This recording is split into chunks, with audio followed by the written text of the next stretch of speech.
అవును, నీ పేరేంటన్నా? తులసి అంటారు. అరే, మంచి పేరు కదా.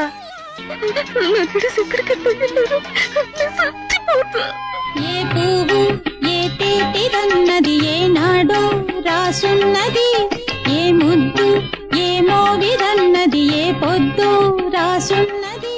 బంధాలై పెనవేయు వయసుకు ఒంటరిగా ఎట్ట బ్రతుకుతాయ్యా?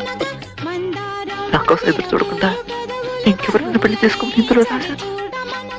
విడుదలవుతున్నానని తెలియగానే తులసి నా కోసం ఎదురు చూస్తుండాలన్న పిచ్చి కోరిక, అర్థం లేని ఆశ. మన అమ్మాయి ఇంకా మీకోసం వెయిట్ చేస్తుందంటారా? తెలీదు.